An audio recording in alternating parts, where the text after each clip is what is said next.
Muy buenas tardes, bienvenidos a todos a otro seminario del doctorado en Ingeniería y Ciencias con la Industria. Hoy día tenemos el placer y el honor de compartir con el profesor Sylvain Fogueron, profesor asociado a la Facultad de Ciencias Biológicas de la Universidad Católica y codirector del Núcleo Milenio de Agronomía Marina de Algas. El profesor Follerón es doctor en Ciencias de la Vida y Salud de la Universidad de Ciencias y Tecnologías de Lille, ecologista evolutivo motivado por el estudio de procesos que transforman la distribución de algas a lo largo de la costa peruana chilena. Sus líneas de investigación son en ecología evolutiva de algas marinas, genética de poblaciones de especies marinas, adaptación a la variabilidad ambiental y evolución de los bosques de algas. Actualmente trabaja en la identificación de rastros genómicos de divergencia adaptativa en algas marinas a lo largo del gradiente longitudinal y cómo esto se relaciona con la dinámica de población local en los sistemas. Adicionalmente es codirector del International Laboratory EBEA y hoy día nos va a presentar una interesante presentación de agronomía marina de algas. Muchas gracias, profesor. Adelante. Muchas gracias por la invitación. Mis disculpas por el pequeño retraso, estaba terminando eh, clases y exámenes. Bueno, como Alejandro les introdujo, repitió harto la palabra de evolución. Yo soy un biólogo evolutivo de formación y me fui interesando a las algas esencialmente porque son organismos un poquito originales dentro del mundo vivo. Y es interesante estudiar procesos de evolución en general, como la adaptación a la heterogeneidad ambiental, y poco a poco me he ido interesando a las evoluciones de adaptaciones a un ambiente particular, que es el ambiente muy antropizado, determinado por el hombre, ¿no? Que son los cultivos. Los cultivos de algas como un modelo de estudio de procesos ecológicos y evolutivos que ocurren acá.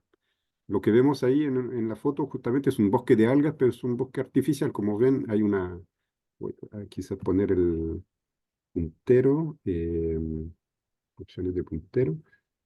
Si ven acá hay una cuerda, ¿no? Estamos dentro de una granja, de un cultivo de algas, y, y entonces el hecho de que el alga no vive en su ambiente nativo, en su ambiente totalmente natural, sino que modificado en y fuertemente determinado por el hombre, entonces representa un modelo de estudio particular. Y eso es lo que nos llevó a crear este núcleo milenio, que se llama de agronomía marina de algas. Eh, y entonces voy a hablar un poquito del núcleo y voy a hablar de dos de las líneas de investigación que llevamos adelante, al menos desde mi área de expertise, que es entonces la ecología evolutiva, se podría decir, y la genética de poblaciones. Bueno, como modo de introducción, a ver, ¿por qué no cambia? Aquí estoy en una pantalla equivocada. Ahí sí. Eh, Hay que saber que Chile es uno de los grandes productores de algas en el mundo, ¿no? Es el sexto productor mundial de algas y por lejos el primer país no asiático en términos de producción de algas. Obviamente, si uno compara con China o incluso Indonesia, estamos muy, muy lejos de la cantidad que producen estos países, pero estamos realmente dentro de las grandes ligas de grandes productores.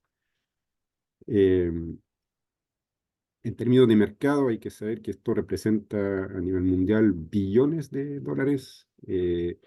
Hay un crecimiento sostenido, más o menos regular, de los ingresos que generan.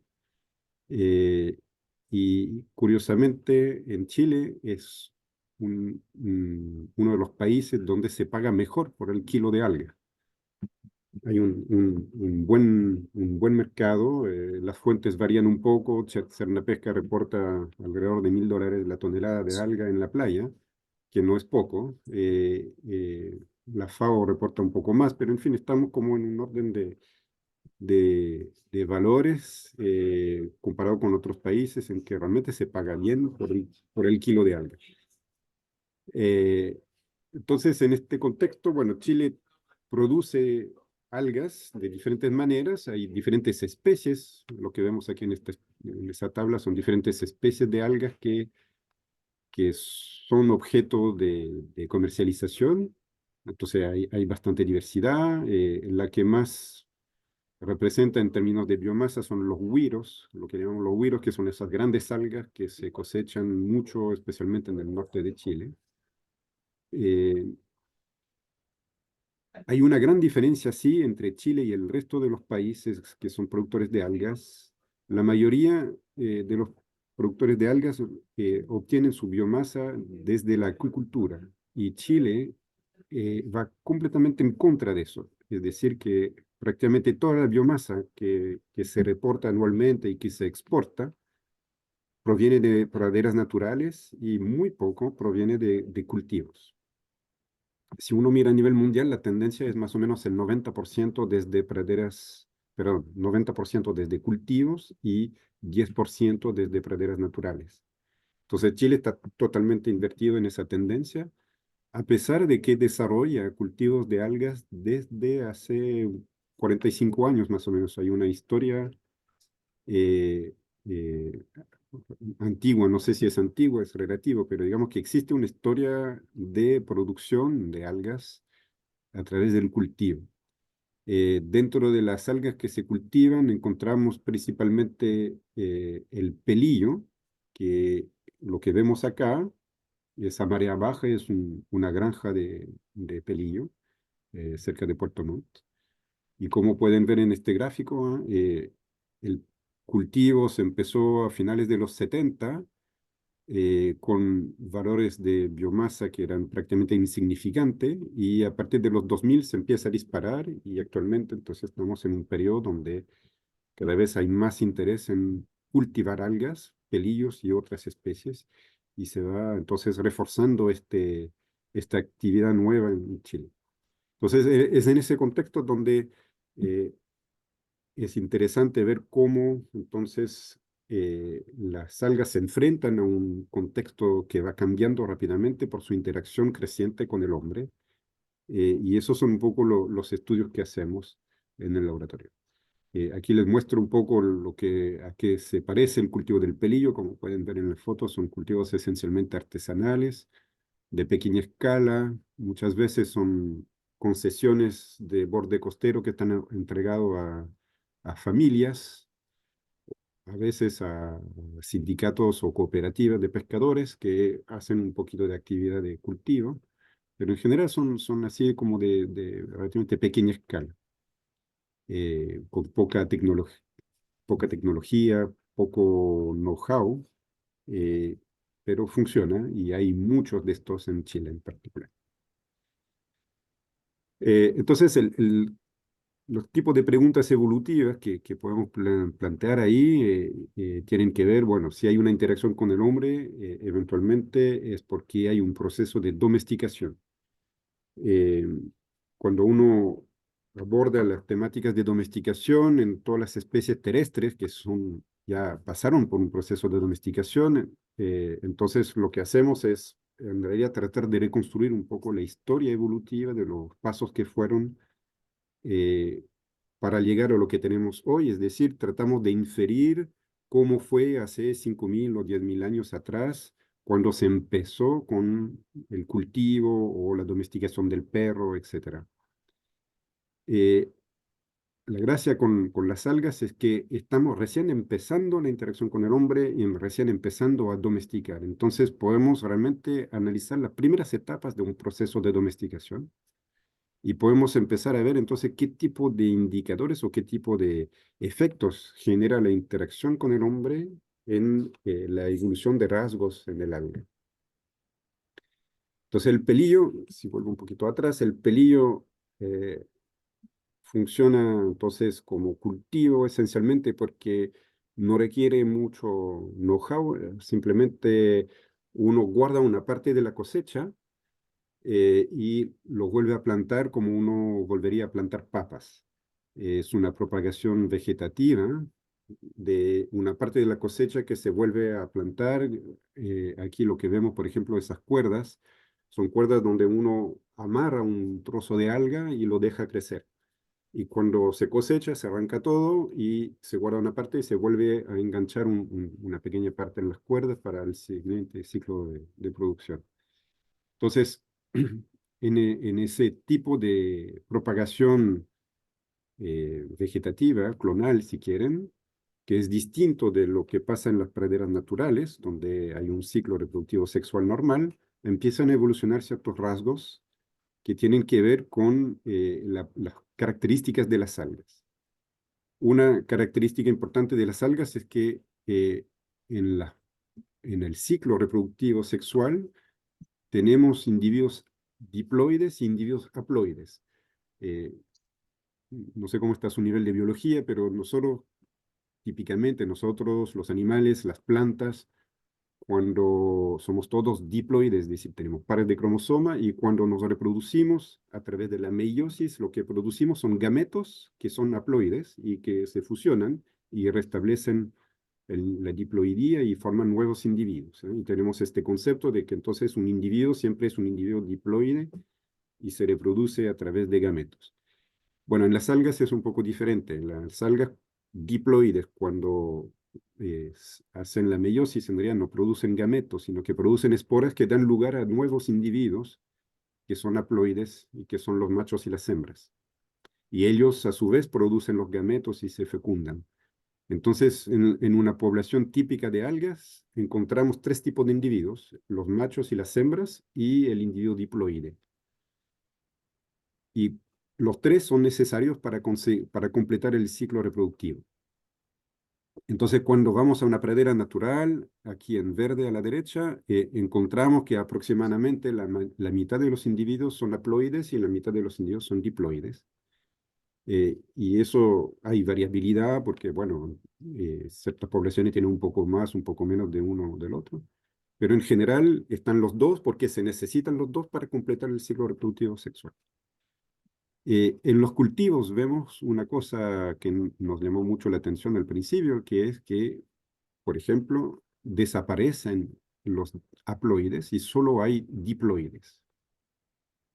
Y además estos diploides, si analizamos su estado reproductivo, no son sexuales, es decir, son individuos que son infértiles, no producen estructuras reproductivas. Cuando en las praderas naturales, tanto los machos, las hembras y los diploides producen sus estructuras reproductivas, todos los individuos en el fondo tienen esa capacidad de producir estructuras reproductivas. Y entonces, lo que estamos viendo aquí finalmente es una evolución en los sistemas o los rasgos que tienen que ver con la reproducción, que son consecuencias del hecho de que los cultivadores propagan clonalmente. Al propagar clonalmente, de alguna forma seleccionan los talos que crecen más, y resulta que los diploides crecen más que los machos y las hembras, crecen más rápido, forman algas más grandes. Entonces el cultivador, al seleccionar siempre las más grandes para volver a plantar, y sin querer hacerlo, está seleccionando solamente diploides. Y además, como no hay necesidad de producir estructuras reproductivas sexuales porque no hay necesidad de esto para reproducirse, es el humano que hace la reproducción y que ayuda, entonces asiste el alga en su reproducción. Entonces, esas algas en el fondo empiezan a acumular mutaciones que hace que pierden su capacidad de formar estructuras reproductivas y simplemente el rasgo se va perdiendo como consecuencia evolutiva, si quieren, de la interacción con el hombre. Entonces, a partir de ese tipo de evidencia, son una parte de los resultados, digamos, que tenemos sobre estos estudios. Lo que estamos detectando es efectivamente cómo al impactar específicamente el humano ayuda a la reproducción a través de un sistema de propagación vegetativa, fomenta ciertos tipos de rasgos y ciertos tipos de individuos en la población y cambia, entonces, lo que es una población natural, cambia completamente los rasgos hacia una población cultivada que muestra, son señales de domesticación. Obviamente, son señales de domesticación que no tienen mucho que ver con la productividad del cultivo, pero son impactos evolutivos que detectamos. Y dentro de estos rasgos que que vemos que cambian con el tiempo y que cambian en particular entre una población natural y una población cultivada, están las pestes y los patógenos. Aquí a la izquierda lo que vemos es una alga típicamente en su ambiente natural.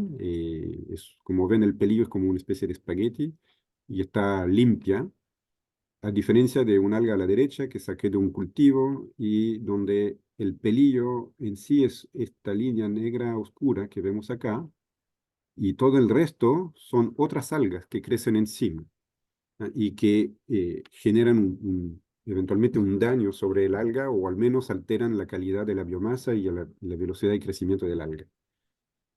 Entonces, en los cultivos hay muchos problemas de ese tipo de enfermedades y la pregunta que tenemos es si la domesticación que está ocurriendo en el fondo involuntariamente también favoreció la emergencia de cepas predominantemente, o sea, que crecen quizás muy rápido, pero que son predominantemente sensibles a las infecciones. Entonces, para explorar eso, tenemos diferentes tipos de aproximación. Una de ellas es a través de bioensayos. Empezamos a desarrollar bioensayos para tratar de entender cómo son las interacciones entre el alga y estos patógenos. eh, y también para poder comparar entonces algas de cultivo, algas de praderas naturales y empezar a identificar en el fondo qué es lo que subyace a la expresión de estos rasgos.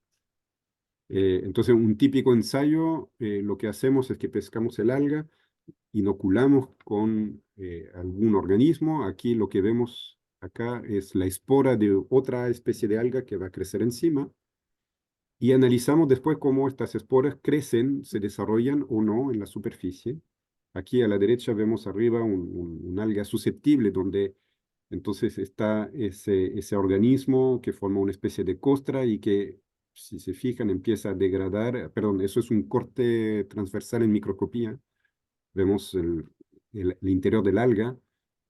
Cuando no está el patógeno, ven que las células de la parte más periférica son muy pigmentadas y cuando están asociadas al patógeno, entonces ves que se despigmentan y eventualmente se empiezan a desorganizar como tejido y eso genera después espacio para infección de bacterias y una serie de otros problemas.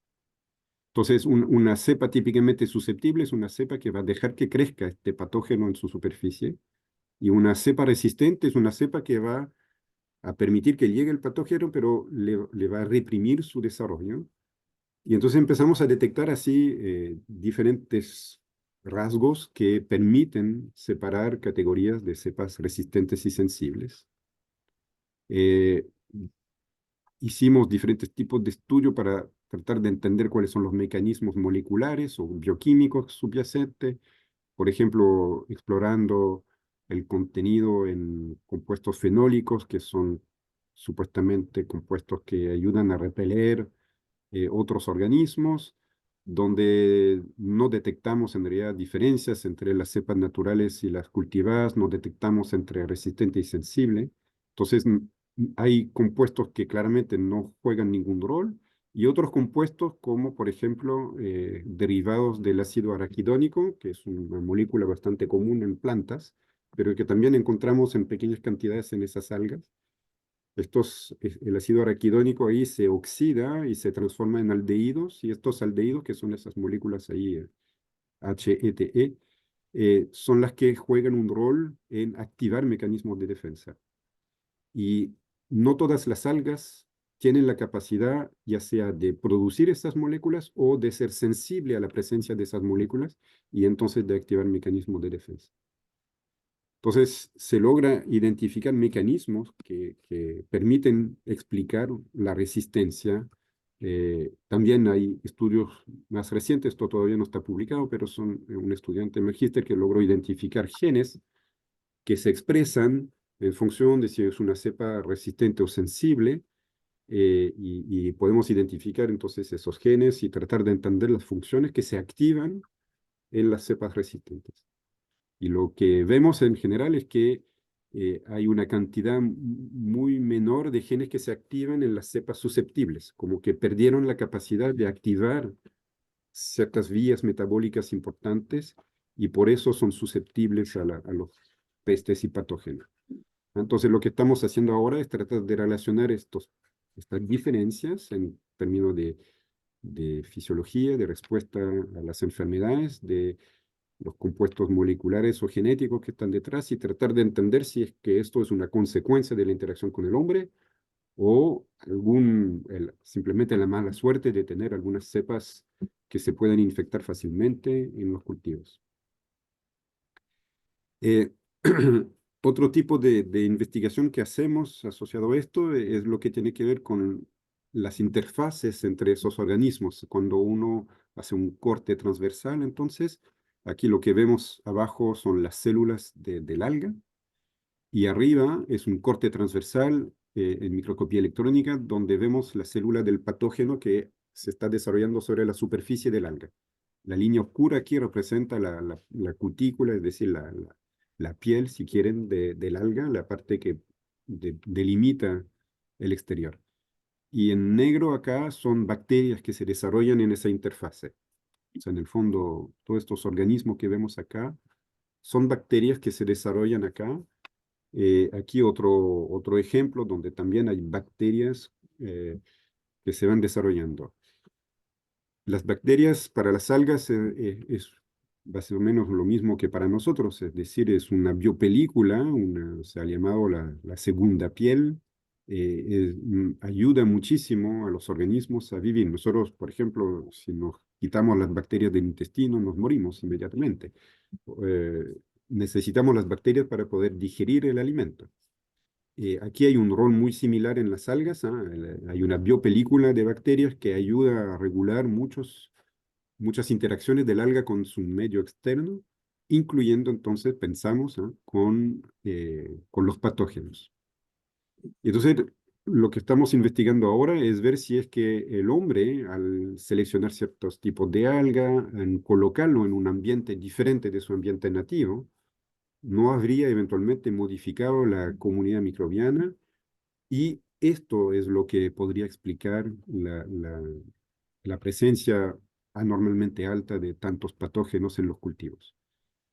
Entonces, son preguntas que estamos como en proceso de explorar ahora. Para eso hacemos bioensayos de nuevo. En mi laboratorio hacemos bastante de experimentación así de laboratorio en condiciones bien controladas. Por ejemplo, aquí a la izquierda lo que vemos es la superficie del alga con la matriz de extracelular de la biopelícula, ¿eh? Hay toda una matriz que cubre completamente la superficie de las algas y a la derecha es una vez que removemos esa matriz, ¿ah? Quedamos con la cutícula del alga y nada más. Entonces somos capaces de jugar experimentalmente con la cantidad o la presencia-ausencia, la cantidad de bacterias en la superficie, incluso con la composición de bacterias y vemos cuáles son los efectos que generan. Y si uno mira, por ejemplo, simplemente el rol de la presencia-ausencia de la biopelícula en el fenómeno de resistencia, nos damos cuenta que las algas resistentes son las algas entonces que tienen menos esporas o menos patógenos desarrollándose en su superficie. Esta característica funciona bien cuando hay una biopelícula. Si removemos la biopelícula, se pierde y el número de patógenos que logran desarrollarse en la superficie del alga se dispara y vuelve a ser comparable con las algas susceptibles que tenemos aquí en el laboratorio. Entonces, claramente, el rol de la biopelícula microbiana parece ser muy importante en regular estos fenómenos de resistencia y susceptibilidad. Y lo que estamos entonces tratando de explorar ahora es si efectivamente es la acción del hombre, de nuevo, es decir, el hecho de que selecciona ciertos tipos de fenotipos que crecen particularmente bien. eh, si uno selecciona esto, entonces las algas que están en un cultivo podrían tener ciertas bacterias que favorecen el crecimiento, pero eventualmente esas mismas bacterias podrían jugar un rol en facilitar la infección o evitar, no ayudar a las defensas al menos. Eh, Al mismo tiempo, uno podría pensar que simplemente el hecho de cambiarle de medio ambiente, al cambiar de lugar donde crece naturalmente el alga a un cultivo, entonces esas condiciones también afectan la composición de la microbiota y entonces uno podría eventualmente tener estos cambios. Y para que sea adaptativo, para que represente un fenómeno realmente evolutivo, una adaptación a las condiciones ambientales del cultivo, entonces tiene que haber mecanismos de herencia y estamos analizando cómo entonces hay una transmisión vertical o no de ciertas bacterias, es decir, que podamos describir algo como una herencia de las características genéticas propias del alga más de las características genéticas de las bacterias. Entonces, esto es lo que estamos desarrollando fuertemente con lo que son los cultivos del pelillo y tratar de entender desde una perspectiva de ecología y de evolución eh, por qué hay ciertos problemas en el fondo en estos cultivos y eventualmente, si logramos entenderlo, quizás podríamos encontrar algunas soluciones, por ejemplo, seleccionando otros tipos de cepas o eventualmente alterando la comunidad microbiana, encontrando formas de fomentar una estructura comunitaria que favorezca ciertos rasgos y no otros. Estamos trabajando actualmente, de hecho, con comunidades sintéticas y ver si es que logramos controlar los rasgos modificando la comunidad microbiana. Eh, Voy a saltarme un poquito estas porque veo que está pasando el tiempo. El segundo gran tipo de estudios que hacemos está más fuertemente basado en el análisis de la diversidad genética, todavía para estudiar en el fondo cómo las algas responden o no de manera adaptativa a la variabilidad espacial y temporal, en el fondo la variabilidad ambiental. Y para eso trabajamos principalmente bueno, con el pelillo y también con esta otra alga que es el alga más grande de todos los océanos, Macrocystis pirífera, es un wiro, un kelp en inglés. Es un alga que eh, mide fácilmente hasta 60 metros y probablemente más. O sea, nosotros medimos un individuo una vez que tenía 60 metros, pero seguramente pueden alcanzar cerca de 100 metros de largo, ¿no? Entonces son algas que forman verdaderos bosques submarinos. Es un alga que tiene una tasa de crecimiento muy rápido, puede crecer en un día 20, 25 centímetros. Eh, entonces es muy interesante para la acuicultura, obviamente, porque es capaz de generar biomasa muy rápidamente. Entonces, todavía en ese marco de saber, bueno, qué cultivar, qué tipo de cepas podemos cultivar, en qué lugares es mejor cultivar, en el norte, en el centro, del sur de Chile. Entonces empezamos a estudiar un poco cómo naturalmente el alga se ha logrado adaptar a su entorno y a la heterogeneidad de su entorno y ver si podemos usar esa información para entonces desarrollar ciertas estrategias de selección de cepas y de selección de lugares donde crecer mejor las algas. Eh, Aquí no sé si se alcanza a ver bien, pero estas líneas negras representan el rango de distribución del alga. Está presente desde Alaska hasta México, desde Perú hasta Cabo de Hornos, Malvinas, Argentina, Sudáfrica, Tasmania, sur de Australia, Nueva Zelanda. Es una especie que encontramos en muchos lugares y, y en muchos lugares bien diferentes ambientalmente. Entonces significa que el alga como especie, digamos, eventualmente tiene que desarrollar adaptaciones a regiones donde hay ambientes muy diferentes. Entonces, dentro de los rasgos que estudiamos hay dos tipos de rasgos, algunos que son más bien morfológicos. ¿Por qué? Porque en el fondo la morfología importa mucho para el cultivo. Para un cultivo uno puede necesitar de ciertos rasgos que favorezcan el crecimiento del alga sobre cuerdas. El alga naturalmente crece sobre sustratos rocosos, ¿eh? Va pegado a la roca y lo que vemos aquí son diferentes maneras de adherirse a la roca. No son raíces, ¿eh? Las algas no tienen raíces, las algas no penetran en el suelo, sí se adhieren a las rocas y dentro de la especie, como podemos ver en esas fotos, hay como tres grandes maneras de amarrarse a la roca, ya sea con estos que se parecen raíces, que llamamos apterios, esas otras formas de apterios que son más como dedos gordos, que literalmente atrapan la roca, o con un disco de fijación, es decir, una estructura más fusionada, que funciona más como un sopapo, si quieren. Eh, entonces, esas diferentes morfologías están asociadas a rangos de distribución diferentes, es decir, no encontramos estas diferentes morfologías en cualquier parte de su rango de distribución. En Chile, por ejemplo, esta morfología de arriba a la izquierda es la que encontramos más o menos desde Algarrobo hasta el norte, hasta Perú, mientras que la forma de la derecha es la que encontramos desde quizás el sur de, no sé si conocen, Matanzas, hacia el sur, hasta Cabo de Hornos. Eh, entonces hay algo que pasa con esa morfología particular, es decir, esta estrategia de agarrarse a la roca, que tiene que ver con el rango de distribución. Y nos preguntamos si eso tenía que ver con, eventualmente, una evolución asociada a adaptaciones al ambiente.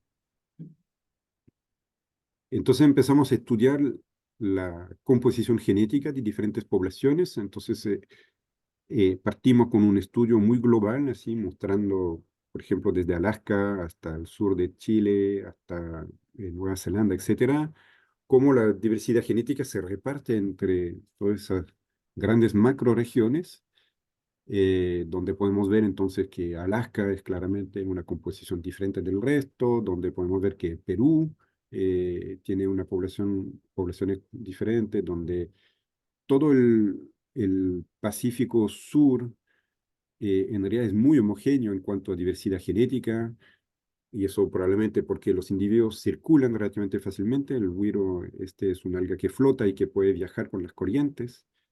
Entonces, como que distribuye su diversidad genética de manera muy amplia.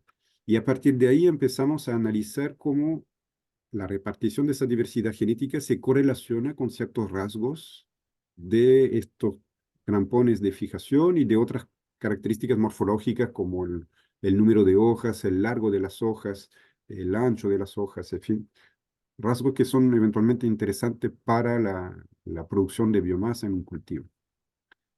Y lo que encontramos es que existe, en el fondo, una correlación bastante fuerte entre la manera en que se segregan los individuos en grupos genéticos distintos. Aquí a la derecha son grupos genéticos distintos que podemos separar, aquí les ponemos colores, pero es simplemente porque tienen características genéticas distintivas entre estos grupos. Y además estos grupos son coherentes con los grupos que podemos definir en base a características morfológicas. Los individuos entonces se distinguen genéticamente y morfológicamente, y eso apunta a que entonces los rasgos evolucionaron de manera natural para adaptarse a sus condiciones locales. Eh, Uno de los rasgos, por ejemplo, que evoluciona quedándose con el crampona, entonces estos son plantulitas juveniles que obtenemos por cruzamiento en el laboratorio, y vemos que efectivamente el crampón, la morfología y el tamaño del crampón es un rasgo fuertemente determinado por componentes genéticos, eh, y donde un crampón normal entonces es más o menos esta forma, y son solamente ciertas cepas, ciertos individuos genéticamente particulares que los desarrollan. Otros individuos distintos van a desarrollar un crampón reducido, incluso hay ciertos individuos que no lo desarrollan en absoluto. Entonces, cuando identificamos ese tipo de rasgos, tenemos el background genético detrás y podemos empezar a ver cuáles son los genes que permiten eventualmente desarrollar estos rasgos, y esto es una información útil para quien quiera seleccionar cepas para la acuicultura. Eh, Como es un alga que, como vieron, va desde Lima hasta Cabo de Hornos, obviamente que experimenta condiciones de temperatura muy diferentes, y si alguien quiere cultivar algas en Chile o en Perú, entonces tiene que elegir bien sus lugares, porque hay lugares donde la temperatura va a ser completamente diferente. Y entonces empezamos a explorar si es que la tolerancia a la temperatura también es un rasgo que puede desarrollar adaptaciones particulares, con el fin de nuevo de identificar cuáles son los genes que permiten tolerar una mayor temperatura o una menor temperatura. Entonces, si uno usa la temperatura media del océano, la media anual, esto es lo que vemos como desde el norte del Perú hasta Cabo de Hornos, ¿no? Hay una gradiente latitudinal bastante marcada a partir de Arica, Y en Perú es relativamente, bueno, hay variación, pero como pueden ver, no varía en torno a 19, 20, 21 grados. Y desde Arica hasta Cabo de Hornos hay una pendiente irregular, es decir, va disminuyendo progresivamente a medida que nos vamos hacia el sur. Ahora, esa media anual obviamente presenta variación importante a nivel local y de diferentes formas. Esa variación, primero porque hay una estacionalidad. Si uno mira el gráfico de la izquierda, lo que vemos es una variación estacional y hay variaciones además entre años para esa forma de la variación estacional. Es decir, que hay años o periodos donde la temperatura es anormalmente baja, periodos donde la temperatura es anormalmente alta. Entonces empezamos a ver qué específicamente de la variabilidad de la temperatura podría eventualmente estar relacionado con variabilidad a nivel de tolerancia y de ciertos rasgos genéticos que podrían estar asociados. Entonces hicimos una descomposición de la variabilidad de la temperatura. eh, Pudimos identificar que hay como tres grandes regiones térmicas, una que termina justamente en Algarrobo, otra que termina alrededor de la zona de Chiloé. Y entonces con esos tres grandes clústeres, si quieren, de temperatura, que representan variabilidades térmicas diferentes, fuimos a comparar esto con la estructuración de la diversidad genética y vemos que hay un match bastante fuerte, excepto en Perú, donde hay un grupo genético distinto que se distingue genéticamente, pero que no tiene nada que ver con la temperatura. Pero los otros clústeres de temperatura también son clústeres genéticos, como que entonces los individuos que viven en un paisaje térmico particular adquieren características genéticas particulares también. A partir de ahí, bueno, a través de diferentes tipos de aproximación de la genética de poblaciones, podemos identificar entonces cuáles son los lugares en el genoma que más se asocian con ciertos parámetros específicos de la temperatura. Y así es como logramos identificar genes, por ejemplo, que están asociados con la amplitud de la estacionalidad, es decir, hay genes que van a tener variantes en los lugares donde hay mucho efecto de la estacionalidad, donde la diferencia entre el verano y el invierno son muy marcadas, y estos mismos genes van a tener composición o variantes distintos en lugares donde esa variación estacional es mucho más reducida. Típicamente, por ejemplo, el norte de Chile, la variabilidad estacional es bastante reducida, la temperatura es más estable a lo largo del año, mientras que en la Patagonia hay variación estacional muy fuerte. Entonces, así tenemos diferentes genes que responden a diferentes características del paisaje térmico. Ese es como el gran mensaje. Eh, y quizás me doy cuenta que tengo una presentación un poquito larga. Quizás la voy a cortar en vivo y en directo para no latearlos tanto tampoco. Pero lo que nos queda, una vez que tenemos identificado así variantes genéticos que se correlacionan con rasgos morfológicos o fisiológicos o que sugieren una adaptación a la temperatura, lo que queda es realmente demostrar que esto es, desde el punto de vista evolutivo, una adaptación. Cuando ocurre una adaptación, ocurre ¿cómo se llama? Una correlación, una asociación bien típica entre el desempeño del alga y el componente del paisaje. Es decir, que esas variantes genéticos tienen que traer algún beneficio para el alga. Entonces, ¿cómo se mide el beneficio del alga? De diferentes maneras. Podemos analizar el ciclo reproductivo, que está esquematizado acá, donde entonces encontramos el individuo diploide, como les mencionaba antes, que es el alga grande, y los machos y las hembras, que son estos pequeños filamentos microscópicos. Esos son individuos diferentes. O sea, hay tres individuos acá, un macho y dos hembras. Y estos individuos son los que producen los gametos y hacen la fecundación. Entonces, podemos analizar en esas diferentes etapas, es decir, tanto en la parte de los filamentos microscópicos como en la parte del alga gigante, cómo son las tolerancias a diferentes componentes de la temperatura en función de su background genético, es decir, en función de su origen geográfico y de quiénes son sus padres. Lo que uno espera si hay una adaptación, por ejemplo, al ambiente local donde viven, por ejemplo, en el norte, donde la temperatura típicamente rodea los 18 grados, los individuos del norte, si los sometemos a 18 grados, van a estar mejor en esta temperatura que cualquier individuo que provenga de otro lugar. ¿Por qué? Porque estos individuos que provengan de otro lugar tienen otras características genéticas y entonces no son características que no les permiten desarrollarse bien en este ambiente a 18 grados. Y los mismos individuos del norte, si los colocamos a otras temperaturas, por ejemplo 12 u 8 grados, es una temperatura que no es su temperatura óptima porque no evolucionaron adaptaciones para esas otras temperaturas y entonces uno espera que tengan un desempeño menor. Entonces hacemos así un tipo de comparaciones de desempeño en función de la condición ambiental y del origen geográfico que asociamos entonces a la pertenencia a un grupo genético u otro y tratamos de ver dónde ocurre el mejor desempeño.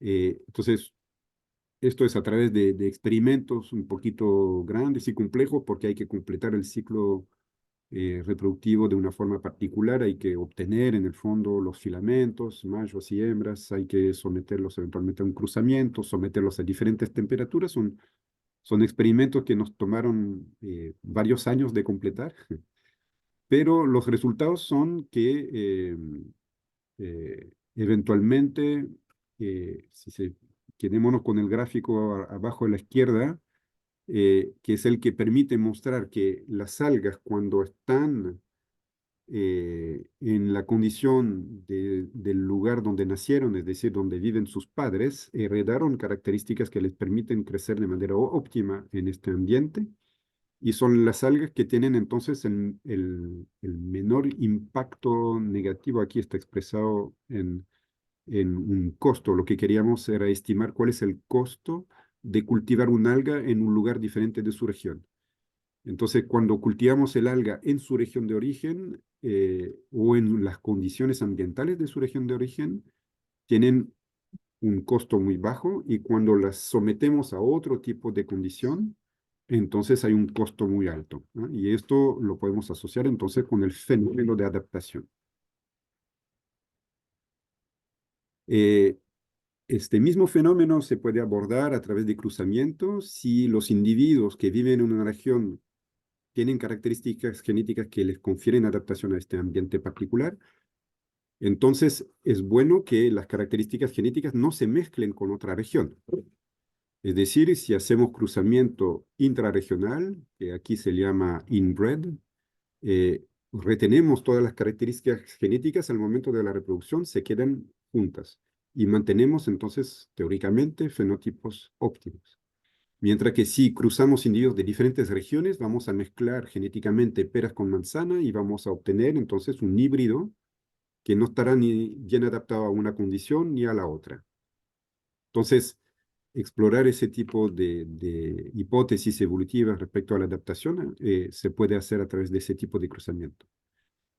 Y lo que vemos es que en realidad, por ejemplo, en el norte, es decir, en Perú y Atacama, en realidad es mejor hacer cruzamientos híbridos, donde mezclamos individuos de diferentes regiones. Es decir, que el desempeño de los individuos puede que tenga un óptimo respecto a la temperatura, pero en realidad ganaría aún más si es que le introducimos diversidad genética desde otras regiones.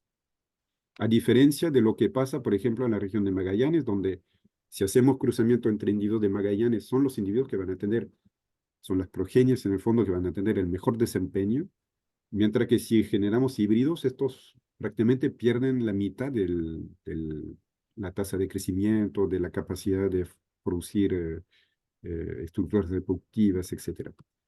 Entonces, en el fondo, lo que nos dice esto es que las adaptaciones llevan a ciertos óptimos, pero al mismo tiempo, estos óptimos podrían ganar incluso más si es que uno organiza estrategias de cruzamientos particulares. Bueno, al igual que para el pelillo, entonces estamos explorando los genes que están detrás de estos fenómenos de adaptación. No me voy a detener porque estamos como quizás un poco en la hora de terminar esto. por ahora estamos identificando una serie de genes que tienen que ver con las capacidades que llamamos antioxidantes, es decir, si cambiamos la temperatura, un alga se estresa y se activan mecanismos antioxidantes y estamos identificando que la mayoría de los genes que son o permiten un mejor desempeño, en particular a altas temperaturas, son genes que permiten aguantar mejor el estrés que generan justamente las altas temperaturas. Y los del sur, que no están acostumbrados a vivir a altas temperaturas, en el fondo no tienen estos genes y por eso, o sea, no es que no los tienen, pero no están activos y eso hace que entonces no logran desarrollar un metabolismo, una fisiología tolerante en otros ambientes.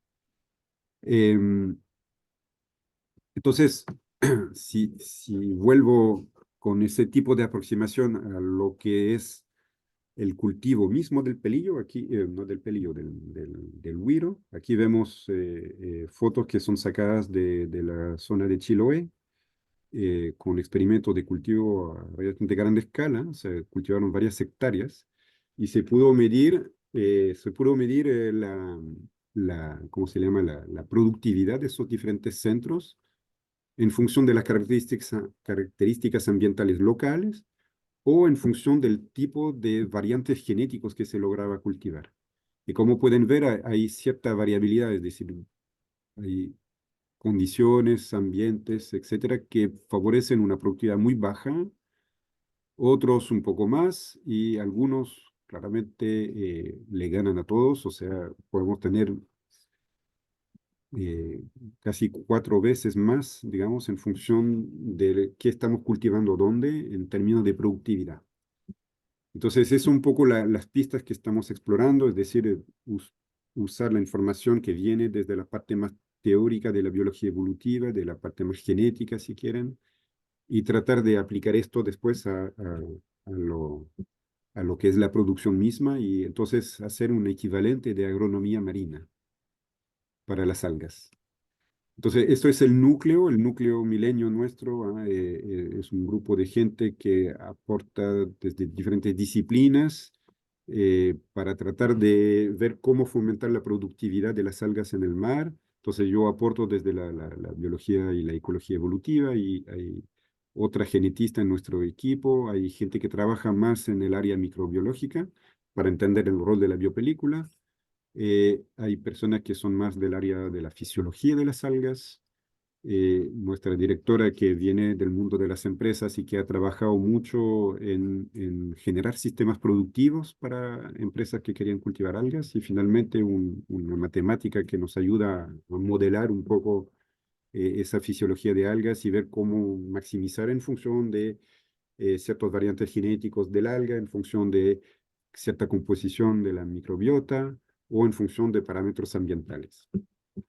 Y tratamos de que todas esas disciplinas, digamos, confluyan a una mejor producción de algas, es decir, algas que crezcan más, pero al mismo tiempo que sean más resilientes a las enfermedades o a la variación del ambiente.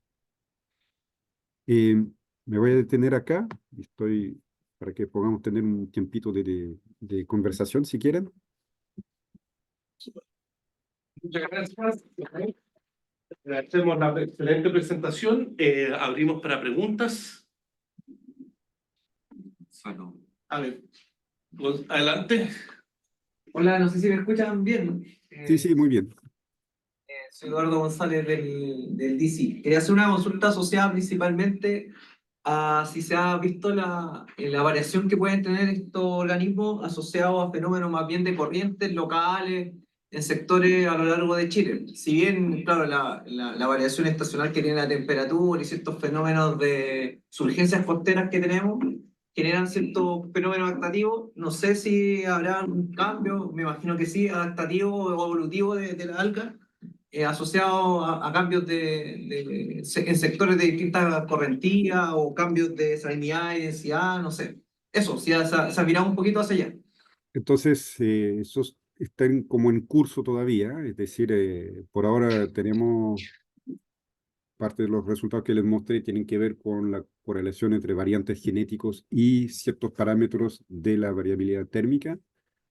Hay otro estudiante que está terminando su tesis de doctorado ahora que ha mirado como el paisaje físico-químico de la costa de manera un poquito más amplia, incluyendo, por ejemplo, nutrientes, velocidad de la corriente y una serie de otros parámetros. eh, y donde vemos que hay entonces, por un lado, dinámicas demográficas de las poblaciones que varían fuertemente en función de si hay surgencia, de si hay más o menos corrientes costeras, o si hay más impacto del oleaje, menos impacto del oleaje, si hay más aportes desde los ríos o menos aportes de los ríos. Y ahora lo que estamos haciendo es, al igual que para la temperatura, tratar de ver si esto se correlaciona también o no con ciertas variables genéticas. De modo de decir, aquí hay posiblemente genes que son importantes para aguantar estas condiciones particulares. Súper, muchas gracias. Había una pregunta online. Juliet. Juliet. Sí, buenas tardes. Agradecerle por la presentación. Yo solamente quería consultar si estas algas, las que ustedes han hecho más énfasis, por ejemplo, el huiro, la Macrocystis perifera, la ulva, son comestibles. Y si a partir de esa mirada de que estas algas sean comestibles, ustedes tienen alguna línea más adelante o alguna perspectiva de estudiar la composición de los compuestos bioactivos frente a condiciones de estrés, porque algo mostró sobre los carotenoides, sobre los antioxidantes. No sé si está entre sus líneas de investigación, de pronto orientar un poco el estudio de las algas hacia allá. Entonces, es una buena pregunta. La verdad es que sí y no. Es decir, bueno, primero, el pelillo, que es la primera alga que mostré, no es real, o sea, Javiera, que está aquí presente, probó y no es algo Sí. particularmente rico. Eh, Macrocystis tampoco es un alga que se come muy fácilmente. Hay algunos restaurantes sí que la sirven apanada como snack de entrada si quieren, pero no son dos algas como muy comestible como lo sería el cochayuyo, que es un alga tradicionalmente comida en Chile. Ahora, sí hay un interés para ciertos de los compuestos que tienen para la industria agroalimentaria, en particular, entonces, las proteínas, los antioxidantes, y las vitaminas, algunos minerales, qué sé yo. Y entonces, si uno lo aterriza al menos para la parte de las proteínas, a nosotros lo que nos interesa es ver un poco cómo las algas eventualmente desarrollan adaptaciones al paisaje en términos de aportes de nutrientes, especialmente en la zona de Chiloé y los fiordos. Como hay mucha actividad salmonera, entonces hay muchos aportes de nitrato en particular, a través de la urea y de las fecas. Y las algas necesitan muchos nutrientes y en particular mucho nitrógeno para crecer. Entonces estamos tratando de entender efectivamente cómo es esa interacción eventual entre centros de producción de salmón y el desarrollo de la fisiología de las algas y ver si es que logramos identificar eventualmente cepas que son capaces de hacer un mejor uso de estos nutrientes, absorberlos más para crecer y o para producir una mayor cantidad de proteínas, porque el nitrógeno básicamente cuando entra a la célula es para sintetizar proteínas. Entonces, nos interesamos un poco al tema de las proteínas, pero más por el lado del metabolismo del nitrógeno, si quieren. Y entonces Javiera, que es la estudiante de doctorado que me ha ligado a este doctorado, va a estar justamente muy interesado en tratar de cuantificar en diferentes especies la cantidad de proteínas y ver un poco si es que identificamos una variabilidad eventualmente, entonces, entre especies, pero también quizás entre regiones de Chile para poder después decidir de dónde sacar esa biomasa si es que queremos desarrollar una aplicación de algas con más proteínas, por ejemplo. Ahora, solamente para cerrar, también hemos explorado un poco el tema de generar ese estrés. El estrés en las algas permite sintetizar un montón de moléculas algunas de las cuales parecen tener propiedades particularmente interesantes, ya sea como bioestimulante para las plantas terrestres. Hay empresas en Chile que venden esos productos, extractos de algas, como bioestimulantes, y podría ser que la propiedad de bioestimulación en realidad son derivados del estrés del alga que denatura ciertos compuestos que tienen un efecto en plantas después. También se ha visto que estos compuestos, producto del estrés de las células, parece que tienen actividades anticáncer y antidiabetes que se están testeando actualmente. Entonces, eso significa que cuando uno cultiva el alga, bueno, es bueno cultivarla para que crezca rápido, pero eventualmente antes de hacer los extractos habría que generarle algún estrés, ya sea, no sé, asustándola, pegándole un poco o sometiéndola a algún tratamiento X que habrá que inventar. Pero hay una pista bastante, o sea, varias pistas, digamos, bastante serias, que el estrés podría ser muy benéfico para obtener moléculas de interés. Gracias. Ahí Gonzalo tiene la pregunta. Sí, muchas gracias, profesor. Estuvo muy buena la plática, aprendí muchísimo. Tengo una pregunta sobre una de las moléculas de las que estás hablando ahorita, fucoidan. No sé si he escuchado sobre eso, ¿Sí? que ahorita hay muchos papeles, artículos sobre eso y su influencia en la longevidad. Quería preguntar si las plantas que estamos hablando ahorita tienen esas moléculas presentes. Entonces, los fucoidanos son moléculas que vienen esencialmente de las algas pardas los güiros son algas pardas. Las algas rojas, como el pelillo, no producen fucoidanos. Entonces es más de algas pardas. Ahora, los güiros que analizamos como macrocystis justamente producen muy poco. Hay que ir a buscar algas como el cochayuyo. El cochayuyo es un tipo de alga que produce mucho más fucoidanos. Entonces, los fucoidanos son compuestos de la pared celular y específicamente del linaje de las fucales, y es ahí donde se van a encontrar la mayor cantidad. Entonces, cochayuyo es un buen candidato. Nosotros trabajamos muy poco con el cochayuyo, eh, más estudios de su estructura interna, pero no tenemos mucho más información por ahora. Entonces están las paredes de polysaccharides de sulfato, por entender así. Eh, Exacto. y, y una última pregunta que tenía es de tema de sustentabilidad. Escuché que hablaste sobre diferentes tipos de, obviamente, reproducción y cómo estas plantas se manejan. Si tuviera que ser una más sustentable que la otra en este momento, ¿cuál es la mejor alternativa o cuál es la mejor especie, por así decirlo?